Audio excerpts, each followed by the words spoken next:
1993లో Storm of the century అంటారండి. దాని తర్వాత అంత పెద్ద తుఫాను ఇప్పుడే వచ్చిందని చెప్తున్నారు.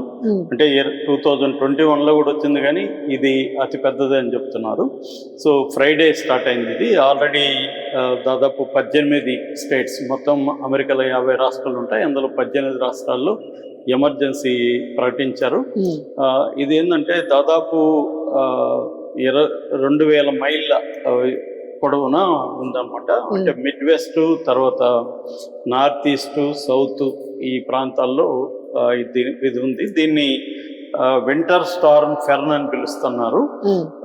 ఇది ఆర్కిటిక్ వార్మింగ్ నుంచి వచ్చిందని చెప్తున్నారు. ఇది ఇప్పుడు ఏంటంటే దాదాపు 23 కోట్ల మంది అమెరికన్స్ను ఇది ప్రభావితం చేసే అవకాశం ఉంది. మామూలుగా అమెరికా పాపులేషనే దాదాపు 35 కోట్లు ఉంటుంది. అందులో 23 కోట్ల మంది అమెరికా అంటే more than half of the population ని ఇది అఫెక్ట్ చేస్తుంది. ఆల్రెడీ 15,000 ఫ్లైట్స్ ని క్యాన్సిల్ చేశారు. ఎందుకంటే ఇది ప్రధానంగా 4 రకాలని చెప్పొచ్చు. ఒకటి స్నో పడుతుంది, రెండోది ఐస్ నిండిపోతుంది. దాదాపు కొన్ని రాష్ట్రాల్లో అయితే 24 ఇంచులు అంటే దాదాపు 2 అడుగుల ఐస్ నిండిపోయిందని చెప్తున్నారు. అట్లాగే ఫ్రీజింగ్ రెయిన్ పడుతుంది, అట్లాగే చిల్లింగ్ విండ్స్ అన్నమాట. సో ఈ 4 రూపాల్లో ఈ స్టార్మ్ అనేది, మంచు తుఫాన్ అనేది వస్తుంది. సో ఇది ఇప్పుడు వరకు ఏంటంటే దాదాపు ఇప్పుడు నేను చెప్పిన దాంట్లో దాదాపు కొన్ని సిటీస్ మనం చెప్పుకుంటే ఒక్లహామా, డల్లాసు, తర్వాత Little Rock, Tupelo, Nashville, Cincinnati, Charlotte, Richmond, Washington DC, Pittsburgh, తర్వాత న్యూయార్క్ సిటీ, బోస్టన్, ఈ వీటికి వచ్చే అవకాశం కనిపిస్తుంది. సో ఆల్రెడీ దానికి సంబంధించి చర్యలు అయితే తీసుకున్నారు. ఫెమా అంటారు. ఫెమా అంటే ఫెడరల్ ఎమర్జెన్సీ మేనేజ్మెంట్ ఏజెన్సీ, అది రంగంలో దిగింది. అట్లాగే నేషనల్ గార్డ్స్ రంగంలో దిగారు. నేషనల్ వెదర్ సర్వీస్ ఎప్పటికప్పుడు పర్యవేక్షిస్తుంది. అయితే దీనివల్ల ప్రధానంగా ఏంటంటే మెయిన్ ట్రావెల్ ఎఫెక్ట్ అవుతుంది. ఇందాక చెప్పినట్టుగా 15,000 ఫ్లైట్లు క్యాన్సిల్ అయినాయి. ఇండియా నుంచి కూడా ఎయిర్ ఇండియా క్యాన్సిల్ చేసింది.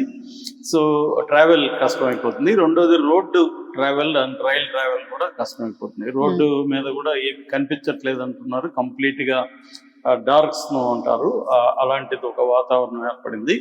దాన్ని అయితే ఎప్పటికప్పుడు క్లీనింగ్ కార్యక్రమాలు అయితే చేస్తున్నారు, కానీ అది మేజర్.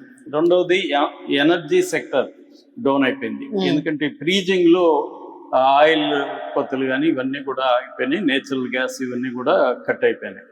మూడోది పవర్ గ్రిడ్స్ ఆల్రెడీ 2021లో వచ్చిన స్నోలో చాలా పవర్ గ్రిడ్స్ అప్పుడు చెడిపోయినాయి కదా, వాటిని ఇంకా కంప్లీట్గా రికవరీ కాలేదని చెప్తున్నారు చాలా చోట్ల. అందువల్ల పవర్ ప్రాబ్లం.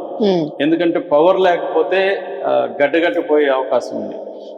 ఇళ్లలో పవర్ ఉండాలి కదా, వాళ్ళు హీటర్ వెయిట్ చేసుకొని ఉండాలి. చల్లో ఎక్కడ బయటకు వెళ్ళడానికి లేదు, ఇళ్లలో ఉండి పవర్ లేకపోతే చాలా కష్టం.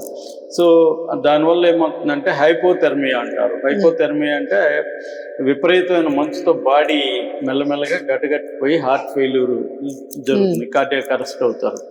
అట్లాగే ఫ్రాస్ట్ బైట్స్ అంటారు. అంటే చర్మం అంతా కూడా మంచు వల్ల ఇదైపోతుంది, అది ఫ్రీజ్ అయిపోయి స్కిన్ ఇష్యూస్ మొత్తం వచ్చేస్తాయి అన్నమాట. సో కొన్ని చోట్ల అయితే -40 డిగ్రీల ఫారెన్హీట్ వరకు కూడా పడిపోయింది ఉన్నట్టు. ముఖ్యంగా మిన్నసోటా, నార్త్ డకోటా ఇలాంటి ప్రాంతాల్లో టెంపరేచర్ దారుణంగా పడిపోయింది. సో ఇప్పుడు అందుకని మేజర్ ఇదేంటంటే అఫెక్ట్ అయ్యే వర్గాలు ఎవరున్నారంటే లో ఇన్కమ్ హౌస్ హోల్డ్స్, చాలా తక్కువ ఉండి వాళ్ళకి పెద్ద ఫెసిలిటీస్ ఏముండవు, అలాంటి వాళ్ళకి